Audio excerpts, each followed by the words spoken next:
કેમ છો વિદ્યાર્થી મિત્રો? મજામાં? હું છું નિલેશ ખંડેરિયા. હવે આની પહેલા પણ આપણે 2 વિડીયો અપલોડ કરી લીધા છે. આ ટોટલ 10 માર્કનું ચેપ્ટર છે. જો તમે એ વિડીયો ન જોયો તો ઉપર આઈ બટન ઉપર ક્લિક કરી અને તમે બંને વિડીયો જોઈ શકશો. તો ચાલો આજનો લેક્ચર શરૂ કરીએ. હવે જો આજના લેક્ચરમાં આપણે ભણવાના છીએ શેર બહાર પાડવાની રીતો અને તેની આમ નોંધો. હવે જો વિદ્યાર્થીઓ ચર્ચા કરીએ તો આ ચેપ્ટરમાં તમને જે 8 માર્કનો દાખલો પૂછાશે એમાં તમને આમ નોંધ જ પૂછાય છે. આમ નોંધ સિવાય બીજું કશું પૂછાતું નથી. હા, એના સિવાયનું થોડું ઘણું આપણે ભણશું ખરી, પણ અત્યાર સુધીનો રેકોર્ડ છે કે આમ નોંધ સિવાય આ ચેપ્ટરમાંથી કાંઈ પૂછેલું છે નહીં. તો શેર બહાર પાડવાની ટોટલ કુલ 3 રીતો આમાં તમને બતાવવામાં આવી છે અને તેના વિશેની આમ નોંધ પણ આપણે આ જ લેક્ચરમાં ચર્ચા કરવાના છીએ. તો સૌથી પહેલા શરૂઆત કરીએ તો આની 3 રીતો છે. એમાં પહેલી રીત છે મૂળ કિંમતે શેર બહાર પાડવા, બીજી રીત છે પ્રીમિયમથી શેર બહાર પાડવા અને ત્રીજું છે વટાવથી શેર બહાર પાડવા. હવે ત્રણે વિશે વિસ્તૃતમાં ચર્ચા કરીએ. તો ચાલો શરૂઆત કરીએ સૌથી પહેલા મૂળ કિંમતે શેર બહાર પાડવા. હવે જો સિમ્પલ લેંગ્વેજમાં આપણે વાત કરીએ તો મૂળ કિંમતે શેર બહાર પાડવા એટલે થાય શું કે માનો કે મારો શેર 100 રૂપિયાનો છે અને હું 100 જ રૂપિયાએ બહાર પાડું છું. એટલે કે મારા શેરની જેટલી દાર્શનિક કિંમત છે, જો હું દાર્શનિક કિંમતે જ જાહેર જનતાને શેર બહાર પાડતો હોય તો એને બોલાય શેર મૂળ કિંમતે બહાર પાડવું. તો વાંચીએ તો કંપની દ્વારા શેરની દાર્શનિક કિંમતે જ બહાર પાડવામાં આવે તો તેને શું કહેવાય? તો કે મૂળ કિંમતે બહાર પાડ્યું કહેવાય. ધારો કે કોઈ શેરની દાર્શનિક કિંમત 100 રૂપિયા છે.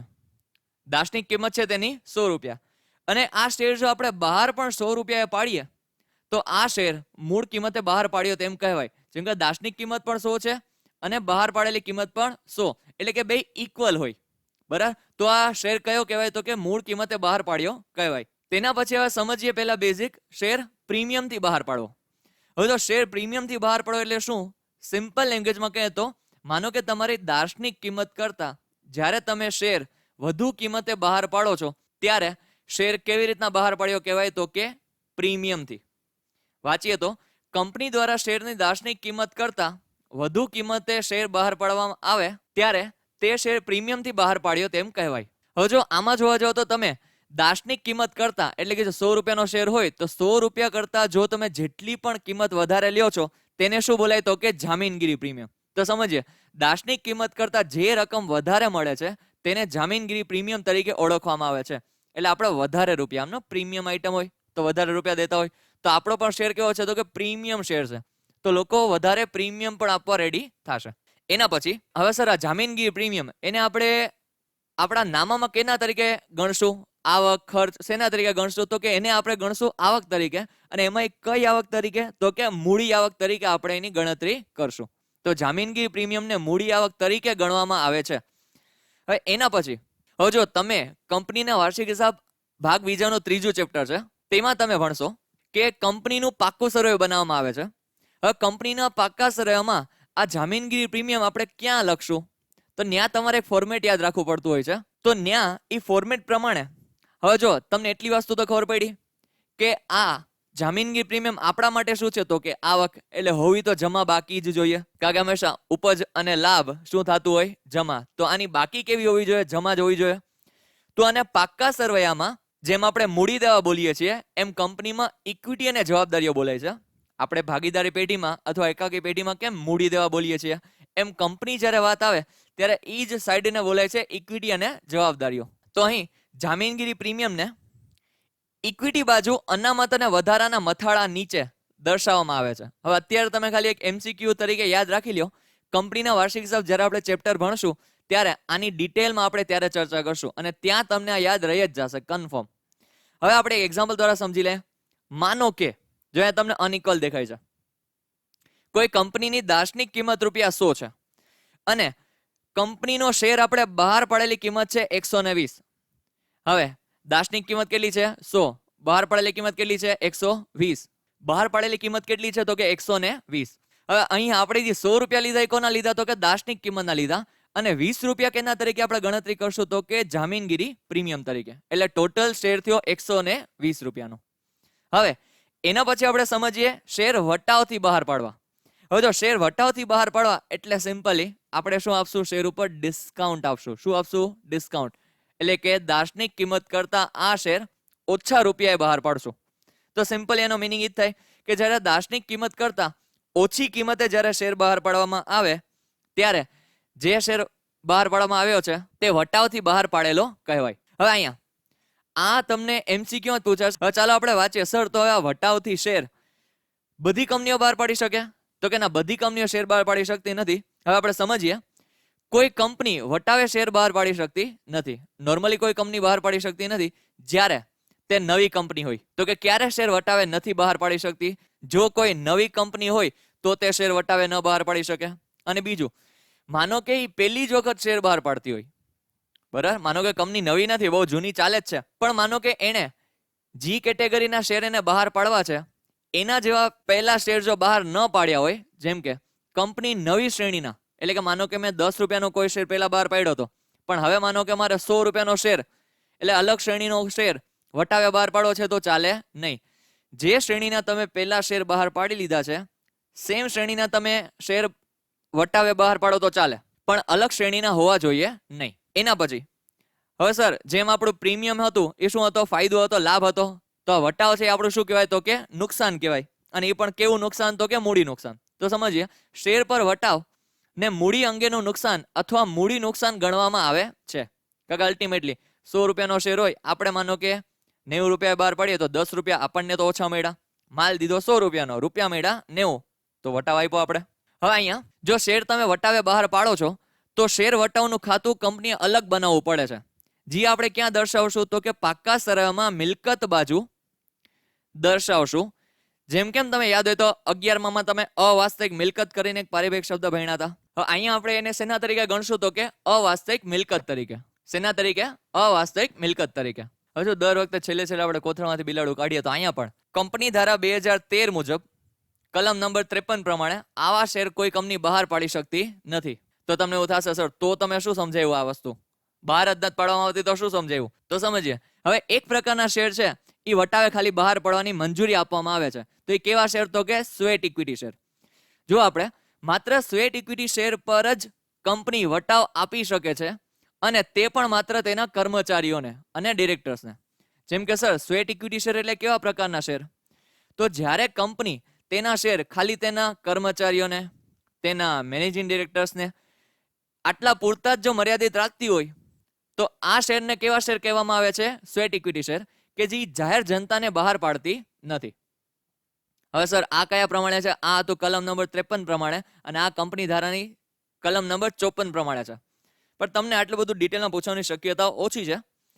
એના પછી જ આપણે સમજીએ તો એનો મિનિંગ પહેલા સમજી લઈએ. હવે ધારો કે કોઈ શેરની દાર્શનિક કિંમત ₹100 છે. જેમ કે તમે જોઈ શકો છો, શેરની દાર્શનિક કિંમત રૂપિયા કેટલી છે? 100. જો આ શેર 95 રૂપિયાએ બહાર પાડવામાં આવે, કેટલા રૂપિયાએ? 95 રૂપિયાએ જો આ શેર બહાર પાડવામાં આવે તો આ શેર કઈ રીતના બહાર પાડેલો કહેવાય? તો કે વટાવથી બહાર પાડેલો કહેવાય. હવે અહીંયા જોવા જાવ તો આપણે બહાર કેટલા પાડ્યો? તો કે 95 રૂપિયાએ. હતો કેટલાનો? તો કે 100 રૂપિયાનો. તો 5 રૂપિયા આપણે શું આપ્યું? તો કે વટાવ આપ્યું. તો આ 5 રૂપિયાનું ખાતું પણ અલગથી બનાવવું પડે છે, અને આ શેરને 5 રૂપિયા વટાવે બહાર પાડેલો શેર કહેવાય. હવે હા, ઓમ નોર્મલી આ તમને પૂછવાની શક્યતાઓ ઓછી છે, છતાંય આપણે એના નીતિ નિયમો બધા ભણી લેવા પડે. તો શેર વટાવે બહાર પાડવાની શરતો. સૌથી પહેલી શરત, સમાન શ્રેણીનો શેર જ વટાવે બહાર પાડી શકાય. એટલે કે સેમ શ્રેણીનો શેર જો તમે પહેલા બહાર પાડેલો હોય તો જ તમે વટાવે અત્યારે તે શ્રેણીનો શેર તમે વટાવે બહાર પાડી શકશો, બાકી નહીં. હવે સર, વધુમાં વધુ ડિસ્કાઉન્ટ એટલે કે વટાવ વધુમાં વધુ કેટલું આપી શકાય? તો કે 10%. એક શેર પર તમે 10%થી વધારે વટાવ આપી શકતા નથી. એટલે કે અહીંયા જો મેં 100 રૂપિયાનો શેર બહાર પાડ્યો હતો તો હું વધુમાં વધુ કેટલા ટકા? 10%, એટલે 10 રૂપિયા વટાવ આપી શકું. એટલે આ 100 રૂપિયાનો શેર હું 90 રૂપિયાથી ઓછી કિંમતે બહાર પાડી શકતો નથી. વધુમાં વધુ 10% વટાવ હું આપી શકીશ. તેના પછી સર, હવે તમે કીધું નવી કંપની. હવે માનો કે મારી કંપની 2 મહિના જૂની છે, તો ચાલે? તો કે ન ચાલે. તો સર, કેટલો ટાઈમ કંપનીને થયેલો હોવો જોઈએ? તો કંપનીને ઓછામાં ઓછો 1 વર્ષ થયું હોવું જોઈએ ધંધો શરૂ કર્યાને. 1 વર્ષ થઈ જાય એના પછી કંપની વટાવે શેર જો એને બહાર પાડવા હોય તો પાડી શકે એના એમ્પ્લોઈઝ એટલે કે એના કર્મચારીઓ અને ડિરેક્ટર્સને. એના પછી છેલ્લો પોઈન્ટ, જાહેર ભાણાને કંપનીની સામાન્ય સભામાં ઠરાવ દ્વારા તેમજ કંપની લો બોર્ડ દ્વારા મંજૂરી મળેલી હોવી જોઈએ. એટલે કે આપણે જ્યારે ભાણું બહાર પાડીએ છીએ ત્યારે એક તો કંપનીની સામાન્ય સભામાં આપણે ઠરાવ પસાર કરેલો હોવો જોઈએ, અને બધા શેર હોલ્ડરની એટલે કે વધુ મત બહાર પાડવા તરફ હોવું જોઈએ. અને બીજું, કંપની લો બોર્ડની મંજૂરી પણ આપણને મળેલી હોવી જોઈએ.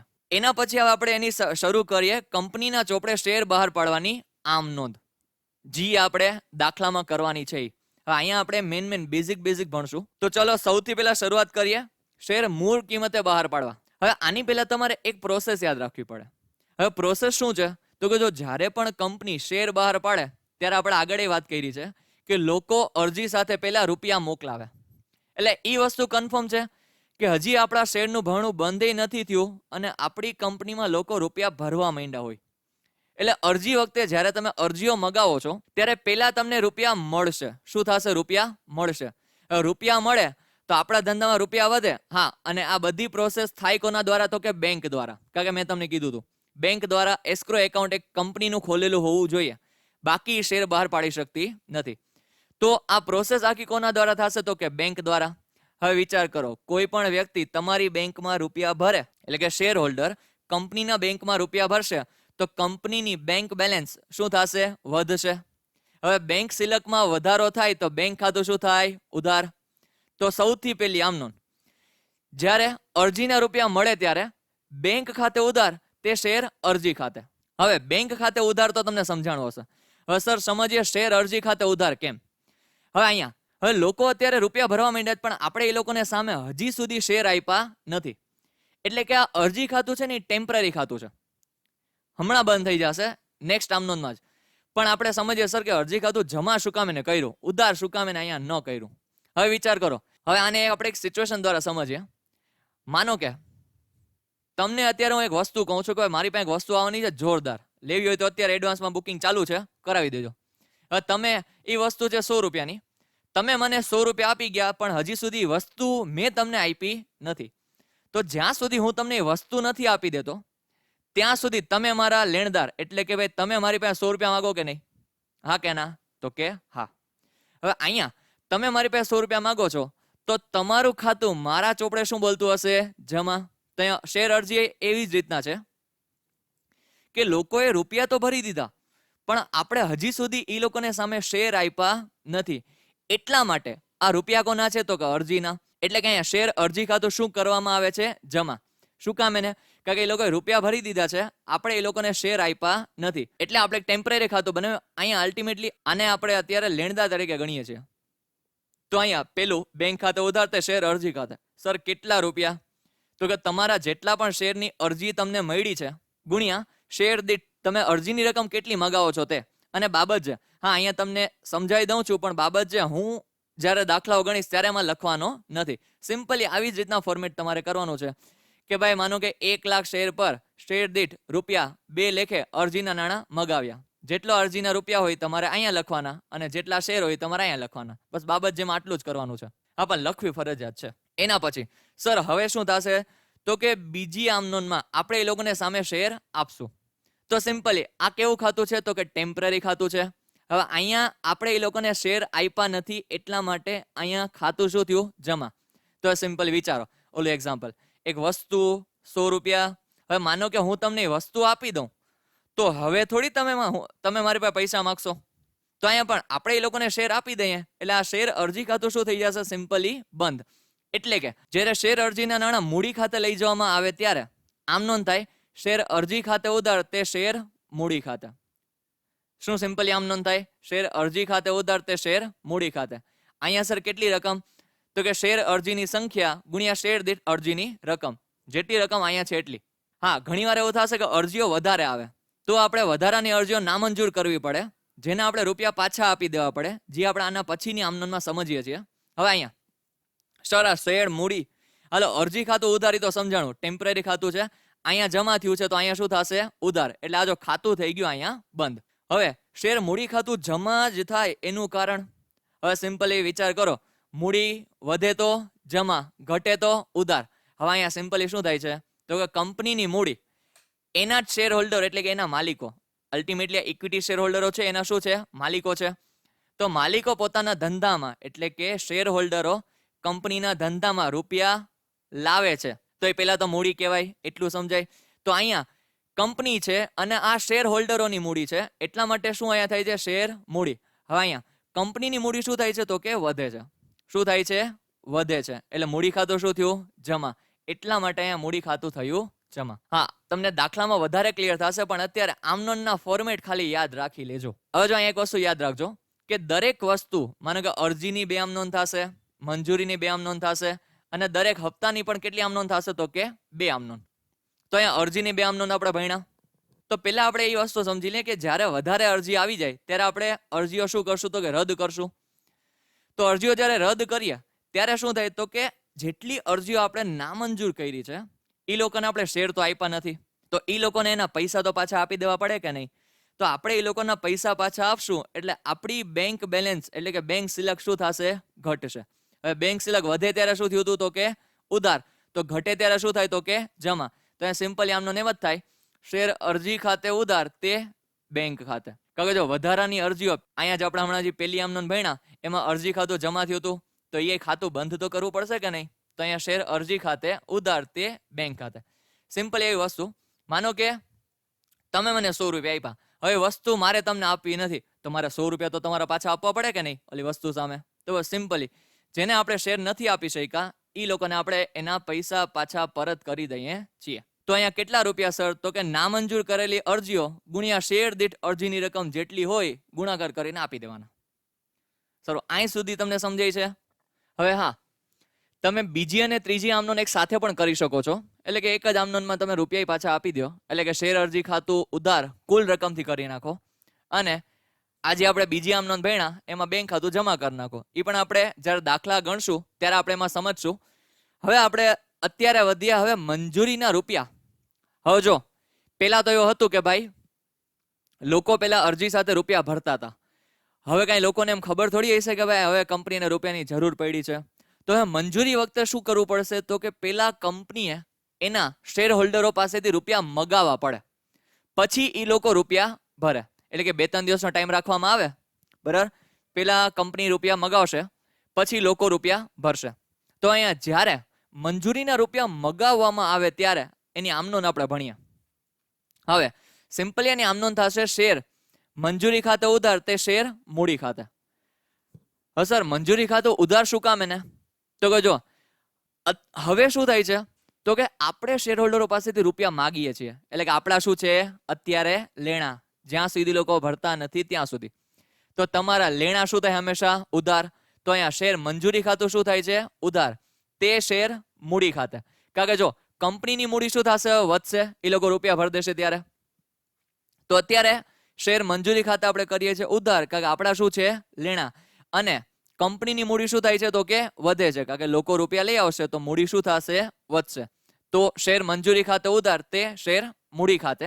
સર રકમ કેટલી? તો કે જો મંજૂર કરેલ શેરની સંખ્યા, એટલે કે આપણે જેટલા શેર મંજૂર કર્યા હોય એને ગુણ્યા શેર દીઠ જેટલા મંજૂરીની રકમ હોય એટલા રૂપિયા આપણે કરશું. હવે અહીંયા બાજે તમારા બધામાં લખેલી જ છે, મંજૂર કરેલ શેર પર શેર દીઠ રૂપિયા ખાલી જગ્યા લખે નાણાં મળ્યા. બસ અહીંયા ખાલી તમારે શેરની સંખ્યા લખી નાખવાની, અહીંયા શેર દીઠ લખી નાખવાની એની રકમ. હવે આપણે શું કર્યું? રૂપિયા મગાવ્યા. તો હવે લોકો શું કરશે? રૂપિયા ભરશે. તો હવે લોકો રૂપિયા ભરશે ત્યારે કંપનીની બેંક બેલેન્સ શું થશે? એટલે કે કંપનીની બેંક સિલક શું થશે? તો કે વધશે. હવે બેંક સિલક વધે તો શું થાય? બેંક ખાતે ઉધાર. તો અહીંયા બસ સિમ્પલી એવી જ આમનોન થશે. તો કે જ્યારે મંજૂરીના નાણાં મળે ત્યારે તો આમનોન થઈ બેંક ખાતે ઉધાર તે શેર મંજૂરી ખાતે. હવે જો અહીંયા આપણા લેણા હતા, અહીંયા રૂપિયા મળી ગયા, એટલે અહીંયા હતું ઉધાર, તો અહીંયા એનું ખાતું થઈ ગયું બંધ, એટલે મંજૂરી ખાતું આપણે કરી દીધું બંધ. એટલે શેર મંજૂરી ખાતું અહીંયા કર્યું હતું ઉધાર, તો અહીંયા કર્યું જમા. અને આપણી કંપનીની બેંક સિલક શું થાય છે? વધે છે, એટલે બેંક ખાતે શું થયું? ઉધાર. હવે સર અહીંયા રકમ કેટલી? તો કે મંજૂર કરેલ શેરની સંખ્યા ગુણ્યા શેર દીઠ મંજૂરીની રકમ જેટલી અહીંયા હતી એટલી. હવે આપણે આગળ વધીએ. હવે અહીંયા બાબત જે તમે જોઈ લેજો, મંજૂર કરેલ શેર પર અહીંયા હતું નાણાં મગાવ્યા, અહીંયા થઈ ગયું નાણાં મળ્યા. બસ આટલો જ તફાવત છે. એના પછી હવે સર હપ્તા. હવે જો તમને મંજૂરીની આમનોંધ આવડી ગઈ બે, તો તમને દરેક હપ્તા, એટલે કે પછી પ્રથમ હપ્તો હોય, દ્વિતીય હપ્તો હોય, આખરી હપ્તો હોય, ગમે એવું હશે તમને આવડશે. ખાલી તમારે અહીંયા શબ્દો જ ફેરવાના છે.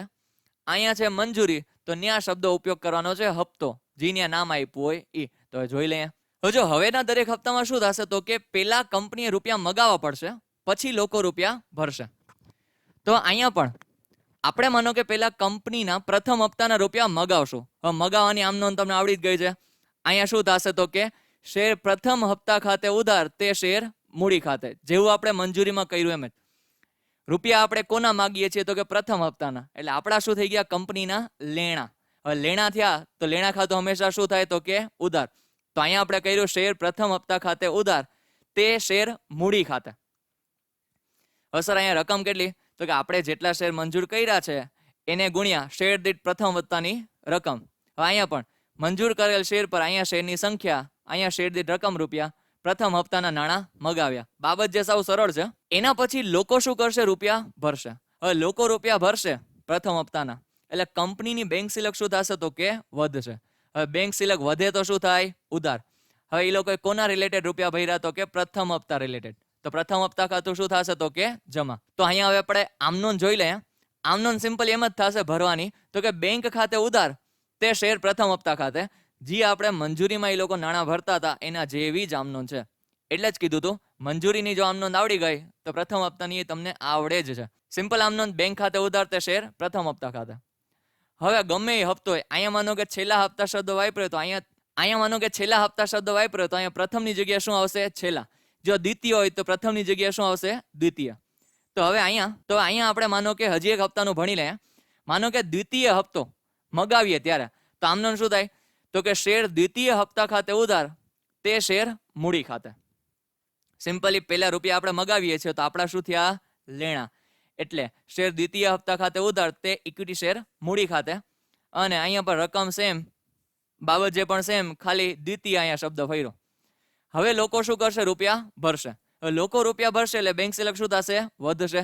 હવે બેંક સિલક વધે તો બેંક ખાતું શું થાય? ઉધાર. તો અહીંયા સિમ્પલ આમનોન બેંક ખાતે ઉધાર તે શેર દ્વિતીય હપ્તા ખાતે જમા. બસ આટલી આમનોનનું ફોર્મેટ તમારે યાદ રાખવાનું છે. આ થયો સાદો અને સરળ આપણો દાખલો. એટલે 8. અને હજી આપણે આમાં ડિટેલમાં પ્રોસેસ ભણશું ત્યારે થોડીક આમનોન વધશે. આવી રીતના આમનોન આપણે ભણવાની છે સહેલું ચેપ્ટર. હવે જો આમનોન બધામાં ઓવરઓલ સેમ જ રહેશે. આપણે પછી ભલે શેર મૂળ કિંમતે બહાર પાડતા હોય, પ્રીમિયમે બહાર પાડતા હોય કે વટાવે બહાર પાડતા હોય. હવે પ્રીમિયમ અને વટાવ જેટલો જ આમાં બધામાં તફાવત આવશે. તો આપણે પહેલા જોઈ લઈએ કે જો શેર પ્રીમિયમે બહાર પાડવામાં આવે તો આમનોનમાં શું ફરક પડશે. હવે જો મેં તમને કીધું આમનોંધ તો બધી સરખી જ થશે, બરાબર. હવે પ્રીમિયમની રકમથી ખાલી રકમમાં થોડો ઘણો ફેરફાર થશે. અને એક ખાતું, કયું ખાતું તો કે જામીનગીરી પ્રીમિયમ ખાતું, એક વધારે અહીંયા આપણો શબ્દ ઉપયોગ કરવો પડશે. હવે પહેલા તો તમને દાખલામાં એક વસ્તુ આપી હશે કે તમે પ્રીમિયમની રકમ કયા હપ્તા સમયે મગાવો છો. હવે પહેલા આપણે સિચ્યુએશન સમજીએ કે જામીનગીરી પ્રીમિયમની રકમ માનો કે આપણે અરજી વખતે મગાવતા હોય. ક્યારે તો કે અરજી વખતે. તો અહીંયા લોકો પહેલા રૂપિયા ભરશે, ખબર જ છે બધાને. આપણે પહેલા શેર બહાર પાડીએ તો લોકો અરજી સાથે શું કરે તો કે રૂપિયા ભરે. એટલે પહેલી આમનોંધમાં કોઈ દિવસ ફેરફાર નહીં. પછી વટાવે હોય, પ્રીમિયમે હોય કે મૂળ કિંમત હોય, પહેલી આમનોંધ સેમ. બેંક ખાતે ઉધાર તે શેર અરજી ખાતે. શું તો કે બેંક ખાતે ઉધાર તે શેર અરજી ખાતે. જેટલા રૂપિયા એને શેર દીઠ ભર્યા છે એટલા રૂપિયા આપણે ઉધાર કરી નાખશું અને આખી આમનોંધ એટલા રૂપિયાથી આપણે કરશું. સર તો રકમ કેટલી તો કે શેર અરજીની સંખ્યા, શેર દીઠ અરજીની રકમ પ્રીમિયમ સહિત. બાબત જે અહીંયા સેમ જ છે, ખાલી જો અહીંયા પ્રીમિયમ સહિત શબ્દ મેં ઉપયોગ કર્યો છે. અને અહીંયા જે રકમ તમે લખો રૂપિયા શેર દીઠ, એ પ્રીમિયમ સહિતની રકમ લખવાની. તો સર આપણે ભાગલા પાડશું ક્યારે તો કે આપણે જ્યારે મૂડીની આમનોંધ. હવે જો એક વસ્તુ યાદ રાખજો, આ શેર મૂડી અને પ્રીમિયમ છે ને એમ કરણ અર્જુન જેવા છે, ભેગા જ હોય. રામ લખન સમજો તો રામ લખન જેવા બે ભેગા જ હોય. જો પ્રીમિયમ હશે તો મૂડીની આમનોંધમાં પ્રીમિયમ આવશે, એટલું યાદ રાખી લેવાનું. જો જામીનગીરી પ્રીમિયમ એટલે કે શેર પ્રીમિયમે બહાર પાડેલા હશે તો જે આમનોંધમાં શેર મૂડી ખાતું આવતું હશે એ જ આમનોંધમાં પ્રીમિયમ ખાતું આવશે. તો સમજીએ બીજી આમનોંધ. હવે આમનોંધ શું થશે તો કે શેર અરજી ખાતે ઉધાર. અહીંયા જેટલા રૂપિયા આપણે જમા કર્યા છે એટલા અહીંયા શું કરી નાખવાના તો કે ઉધાર. પછી જેટલી તમારી એમાં કિંમત, દાર્શનિક કિંમત એટલે કે જેટલી રકમ તમારી મૂડીની તમે મગાવો છો એટલાથી શેર મૂડી ખાતું જમા કરવાનું. અને જેટલું એમાં પ્રીમિયમ છે એટલાથી જામીનગીરી પ્રીમિયમ ખાતું જમા કરવાનું. જો આવ્યું, મૂડીની સાથે હંમેશા પ્રીમિયમ હશે. તો અહીંયા આમનોંધ સિમ્પલી થશે શેર અરજી ખાતે ઉધાર તે શેર મૂડી ખાતે તે જામીનગીરી પ્રીમિયમ ખાતે. પ્રીમિયમની રકમ શેર દીઠ જવા દેવાની પ્રીમિયમ ખાતામાં અને મૂડીની રકમ જવા દેવાની શેર મૂડી ખાતે. બાબત જેમાં સિમ્પલ જ છે. અહીંયા તમારે શેર લખી નાખવાના છે, ખાલી જગ્યા શેર પર શેર દીઠ રૂપિયા ખાલી જગ્યા લેખે અરજીના નાણાં મળ્યા, પ્રીમિયમ સહિત શબ્દ ઉપયોગ કરવો હોય તો ઠીક છે. નાણાં, શેર, મૂડી અને જામીનગીરી પ્રીમિયમ ખાતે લઈ ગયા. હવે સર હાલો આ અરજી વખતે તો સમજાઈ ગયું. હવે અલગ અલગ મંજૂરી, પ્રથમ અને આખરી હપ્તા વખતે જો પ્રીમિયમ આવતું હોય તો સિમ્પલી મેં તમને શું યાદ રખાયું? મૂડીની આમ નોંધમાં પ્રીમિયમ આવે. તો હવે માનો કે આપણે સમજીએ કે જ્યારે જામીનગીરી પ્રીમિયમની રકમ મંજૂરી વખતે મગાવવામાં આવે ત્યારે, ક્યારે? મંજૂરી વખતે. તો હવે મંજૂરીમાં શું કરે તો કે પેલા કંપની મંજૂરીનો હપ્તો મગાવે. શું કરે તો કે કંપની મંજૂરીનો હપ્તો મગાવે. તો મગાવવાની આમ નોંધમાં મૂડી ખાતું જમા થતું હતું. તો અહીંયા મંજૂરી વખતે આપણે પ્રીમિયમની રકમ એ મગાવશું કે નહીં? તો અહીંયા આમ નોંધ મગાવવા વખતે એવી થશે, શેર મંજૂરી ખાતે ઉધાર. તે શેર મૂડી ખાતે, જેટલી મૂડીની રકમ હોય એ તમારે કરી નાખવાની મૂડી ખાતે જમા, અને જામીનગીરી પ્રીમિયમની જેટલી રકમ હોય એ તમારે કરી નાખવાની જામીનગીરી પ્રીમિયમ ખાતે જમા. બાબત જે તમે જોઈ લેજો તમારી સ્ક્રીનની સામે છે. એના પછી લોકો જ્યારે રૂપિયા ભરશે ત્યારે આમ નોંધ શું? તો કે ત્યારે તો પ્રીમિયમ સહિતની રકમ ભરશે, તો બેંક સિલક એ પ્રીમિયમ સહિતથી વધશે. તો ત્યારે કાંઈ ફેરફાર નહીં કરવાનો. બેંક ખાતે ઉધાર, તે શેર મંજૂરી ખાતે. જેટલા તમે અહીંયા ઉધાર કર્યા છે એટલાથી અહીંયા જમા કરવાના. બરાબર? હા, આગળ આપણે જેમ જેમ સમજશું એમ એમ થોડોક ફેરફાર થતો જશે, પણ અત્યારે સાદું સરળ આ વસ્તુ યાદ રાખવાની છે. તો ચાલો હવે આગળ વધીએ. હવે અહીંયા લગભગ તમને મંજૂરીની, પ્રથમ હપ્તાની, આખરી હપ્તાની બધામાં આ બે સિચ્યુએશન જેવી જ થાય, ખાલી નામ ભરશે. માનો કે આ હપ્તો પ્રથમ હપ્તો તો શું થાત? તો કે અહીંયા આપણે મંજૂરીની જગ્યાએ લખી નાખત પ્રથમ હપ્તો. અહીંયા પણ આપણે લખી નાખશું મંજૂરીની જગ્યાએ પ્રથમ અથવા આખરી હપ્તો, જે શબ્દ હોય. તો અહીંયા બીજી બધી આમ નોંધમાં કઈ ફેરફાર નથી થતો, ખાલી અહીંયા નામ ફરશે. તો આપણે આના પછી પ્રથમ અને દ્વિતીય હપ્તાની સિચ્યુએશન તમે જોઈ શકશો અને સમજી પણ શકશો. તો હવે આપણે સમજીએ સર, માનો કે વટાવે બહાર પાડતા હોય, શેર વટાવે બહાર પાડીએ ત્યારે એ કઈ રીતના થશે? હવે જો વટાવ છે ને, વટાવ હંમેશા મંજૂરી વખતે જ આપણે એને આપતા હોય. કોઈ દી અરજી વખતે વટાવ આપણે આપી દેશું નહીં. આપણે વટાવ હંમેશા ક્યારે આપતા હોય? મંજૂરી વખતે જ આપતા હોય. આ કંપની ધારાનો નિયમ તો આ છે, પણ જો તમને દાખલામાં અલગ રીતના આપ્યું હોય તો અલગ રીતના તમે લખી શકો છો. હવે જો વટાવનો નિયમ પણ ઈ જ છે. વટાવ આપણો શું છે? તો કે નુકસાન છે, અથવા ખર્ચ ગણો તો ખર્ચ છે. તો અહીંયા નુકસાન છે તો નુકસાનનું ખાતું શું થાય? ઉધાર. હવે પ્રીમિયમ આપણો શું હતો? તો કે લાભ હતો એક પ્રકારનો. તો પ્રીમિયમનું ખાતું આપણે શું કરતા હતા? જમા. તો વટાવનું ખાતું શું થશે? ઉધાર. અને હા, આ પણ જ્યારે મૂડી આવશે ઈ જ આમ નોંધમાં વટાવ આવશે. એટલે કે હવે માનો કે અહીંયા આપણે સામાન્ય રીતે શેર વટાવ મંજૂરી વખતે જ આપવામાં આવે છે. ક્યારે આપવામાં આવે છે? મંજૂરી વખતે જ. તો હું તમને ખાલી વટાવની આમ નોંધ જ ભણાવું છું કે મંજૂરી વખતે પેલા રૂપિયા આપણે મગાવશું ત્યારે આપણે મૂડી ખાતું આવે, યાદ હોય તો અહીંયા શેર મંજૂરી ખાતે ઉધાર, મગાવેલ રકમ સાથે. એટલે કે આપણે વટાવ બાદ કરીને પછી જ રકમ મગાવશું. શેર પર આપેલ વટાવ ખાતે, એટલે કે જેટલો તમે વટાવ આપ્યો હોય એટલી રકમ, તે શેર મૂડી ખાતે. શેર દીઠ મંજૂરીની ટોટલ રકમ વટાવ આપ્યા પહેલાની કેટલી છે એ તમારે કરવાનું જમા. હવે માનો કે સિમ્પલી હું તમને સમજાવું. માનો કે મંજૂરીનો હપ્તો આપણો હોય 3 રૂપિયા. કેટલા રૂપિયા હોય? 3 રૂપિયા. આપણે એમાં 1 રૂપિયા વટાવ મંજૂરી વખતે આપીએ છીએ. ક્યારે આપીએ છીએ? મંજૂરી વખતે. અને વટાવ કેટલો આપીએ છીએ? 1 રૂપિયો. તો અહીંયા આપણે આમ નોંધ કંઈક આવી રીતના કરશું. શેર મંજૂરી ખાતે ઉધાર 2 રૂપિયા, કારણ કે 2 રૂપિયા તો આપણે મગાવશું ને. શેર પર આપેલ વટાવ ખાતે ઉધાર 1 રૂપિયો, કારણ કે 1 રૂપિયા આપણે વટાવ આપ્યો. તે શેર મૂડી ખાતે કેટલા રૂપિયા? તો કે 3 રૂપિયા, કારણ કે મૂડી તો આપણે કુલ જેટલી વધતી હોય એટલી જ વધારવી પડે. બરાબર? ભલે એ લોકોએ રૂપિયા આપણને ઓછા ભર્યા, પણ એ તો આપણે એને ડિસ્કાઉન્ટ આપ્યું ને, એને થોડી કીધું તો આપો અમને. જો પ્રથમ હપ્તા વખતે આવે તો અહીંયા ખાલી મંજૂરીની જગ્યાએ પ્રથમ હપ્તો, અને જો અરજી વખતે આવે તો અરજી વખતે મૂડી ખાતું ક્યારે આવે? તો કે બીજી આમ નોંધમાં. એટલે કે જ્યારે આપણે એ લોકોને શેર આપતા હોય ત્યારે મૂડી ખાતું આવે છે, તો એ આમ નોંધમાં કરશું. પણ તમને વટાવાળી આમ નોંધ પૂછાશે નહીં. હવે સર આ વટાવ છે એ આપણે તમે કીધું તો અવાસ્તવિક મિલકત છે. તો અવાસ્તવિક મિલકત તો આપણે દર વર્ષે માંડી વાળતા હોય થોડીક. તો અહીંયા પણ આપણે માંડી વાળશું ને, એની આમ નોંધ આપણે ભણીએ. શેર પર આપેલ વટાવની રકમ માંડી વાળવામાં આવે ત્યારે આમ નોંધ શું થશે? તો કે નફા નુકસાન ખાતે ઉધાર, તે શેર પર આપેલ વટાવ ખાતે. હવે અહીંયા જ્યારે આપણે વટાવ માંડી વાળીએ ક્યાં? તો કે નફા નુકસાન ખાતામાં. હવે હા, શેર પર વટાવની આ આમ નોંધ દર વર્ષે થશે. આ જે આમ નોંધ છે દર વર્ષે થશે. માનો કે સિમ્પલ અહીંયા આપણે એક્ઝામ્પલ લઈએ. માનો કે શેર પર વટાવ કુલ છે 1 લાખ રૂપિયા, અને શેર આપણા છે 5 વર્ષ માટે. કેટલા વર્ષ માટે? 5 વર્ષ માટે.